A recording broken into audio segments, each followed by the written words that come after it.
फिरोजाबाद में निषाद समाज पार्टी के राष्ट्रीय अध्यक्ष संजय निषाद फिरोजाबाद पहुंचे। उनके स्वागत के लिए सैकड़ों पार्टी कार्यकर्ता और फिरोजाबाद में उनके आगमन पर उनका स्वागत करने के लिए बरकरार रहे। आपको बता दें कि फिरोजाबाद के आगमन पर संजय निषाद ने मोदी सरकार और योगी सरकार की जमकर तारीफ की और दिल्ली में यमुना की सफाई को लेकर भी अपने एक बड़ा बयान दिया। RGI registrar general of census of India ने कह दिया कि नहीं, केवट मल्लाह जो है मझवार है, ये अनुसूचित जाति का एकदार है।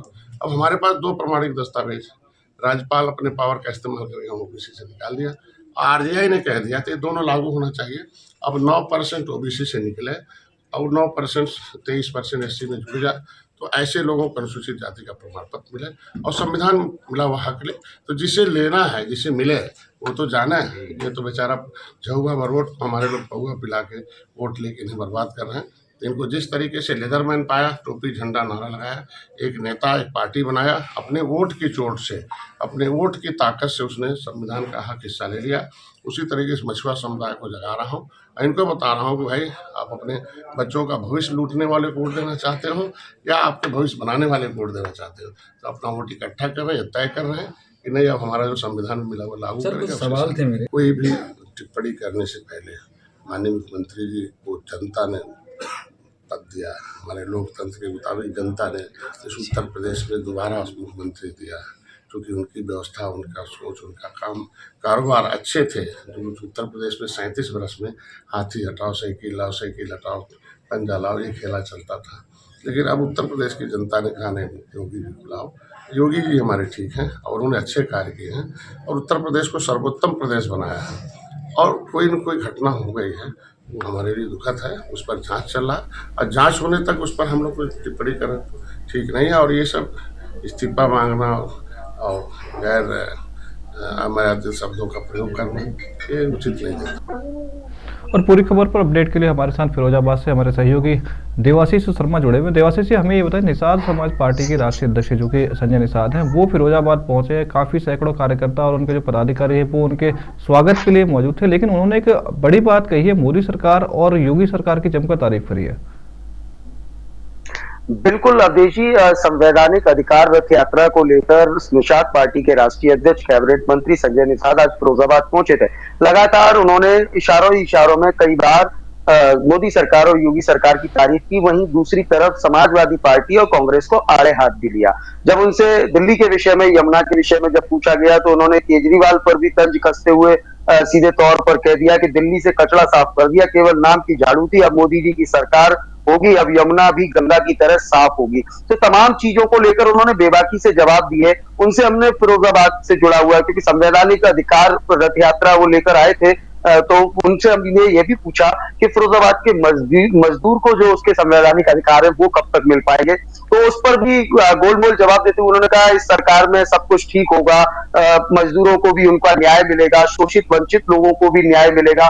तो ओवरऑल अगर देखें तो, क्योंकि आज पूरे दिन का फिरोजाबाद में उनका दौरा था, जिला मुख्यालय निरीक्षण भवन से लेकर फिरोजाबाद विधानसभा, टूंडला विधानसभा, शिकोहाबाद विधानसभा, वह पूरी रथ यात्रा को लेकर गए और सीधे तौर पर निषाद समाज को, क्योंकि वो बार बार निषाद राज का उन्होंने अपने बयान में जिक्र किया और निषाद राज के वंशज होने की बात कही और यह भी कहा कि पूर्व में जो सरकारें थी वो कहीं ना कहीं हमारे जो निषाद समाज के लोग थे उनको पौआ पिला देते थे, इस तरीके की बातें भी उन्होंने कही कि उनका वोट ले लेते थे। लेकिन अब ऐसा नहीं होगा। उन्होंने यह भी कहा कि पहले खिचड़ी का भी जिन्हें खिचड़ी खाएगा।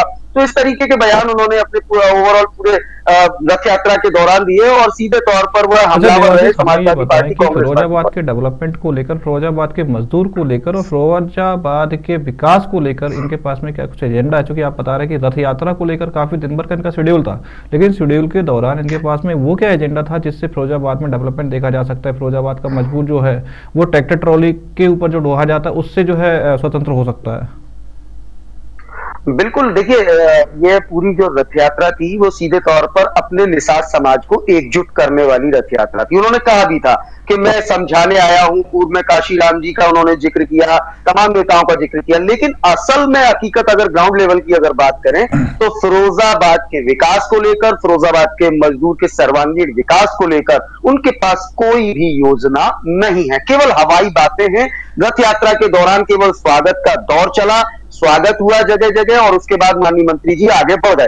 तो इनके पास कोई भी एजेंडा नहीं है, केवल और केवल निषाद समाज के वोट को एकजुट करने की कवायद है। जी अवधेश जी। तो आपको क्या लगता है आशीष कि जिस प्रकार से इनकी ये यात्रा जो हो रही है, रथ यात्रा ये निकाल रहे हैं, उससे निषाद समाज इकट्ठा हो जाएगा? फिरोजाबाद में तो चलिए इकट्ठा हो जाएगा, लेकिन पूरे देश की राजनीति की हम बात करें तो देश को कहां तक ये लेके जा पाएंगे? देखिए, निषाद समाज का एक हमेशा से जो अलग ही रुख रहा है, फिरोजाबाद का मैं विशेष तौर पर जिक्र करूंगा, क्योंकि निषाद समाज से ही भारतीय जनता पार्टी के कैंडिडेट थे शिकोहाबाद विधानसभा से मुकेश वर्मा, शिकोहाबाद विधानसभा से बीजेपी के उम्मीदवार थे ओम प्रकाश वर्मा, और निषाद समाज की वो पूरी बेल्ट है। समाजवादी पार्टी के भी कैंडिडेट डॉक्टर मुकेश वर्मा निषाद समाज से आते हैं, लेकिन चुनाव के दौरान भारतीय जनता पार्टी अपनी लाज बचाने में बिल्कुल सक्षम नहीं दिखाई दी और समाजवादी पार्टी के कैंडिडेट डॉक्टर मुकेश वर्मा ने जीत दर्ज की। तो कहीं ना कहीं यह संदेश साफ था निषाद समाज का कि जो भी कैंडिडेट ठीक होगा, जो कैंडिडेट उनके बीच में रहेगा, उसको वो मतलब ये कहा जा तवज्जो सकता है देने कि वाले। समाज के लिए काम करेगा, ना कि किसी राजनीतिक पार्टी के लिए काम करेगा। जो कैंडिडेट समाज के लिए काम करेगा, समाज उस कैंडिडेट को अपना वोट देगा, चाहे वो कैंडिडेट जो है बीजेपी का हो, चाहे वो निषाद समाज पार्टी का हो, चाहे वो कैंडिडेट समाजवादी पार्टी का हो, चाहे किसी भी पार्टी का हो। बिल्कुल, ये साफ है, क्योंकि इस जो विधानसभा का चुनाव हुआ था उसमें साफ हो गया था, क्योंकि सबसे बड़ी बात थी क्योंकि दोनों ही निषाद समाज से आते थे और बीजेपी के साथ निषाद पार्टी का गठबंधन, तो कहीं ना कहीं वो जो डैमेज कंट्रोल था विधानसभा चुनाव के दौरान, उस डैमेज कंट्रोल को पूरा करने की कवायद है। क्योंकि वो अपने बयान में बार बार कह रहे थे कि मैं अपने समाज के लोगों को जगाने के लिए आया हूं, उन्हें समझाने के लिए आया हूं, क्योंकि वो बार बार शिकोहाबाद विधानसभा को लेकर ही तंज कस रहे थे। बार बार जिस तरीके से उनकी जो भाषा थी वो ये साफ दर्शा रही थी कि निषाद समाज के जो लोग हैं उनको एकजुट करना है आगामी चुनाव के लिए। तो ये एक महज निषाद समाज को एकजुट कर बीजेपी के फेवर में लामबंद करने की कवायद। बहुत बहुत धन्यवाद देवाशीष तमाम जानकारी साझा करने के लिए।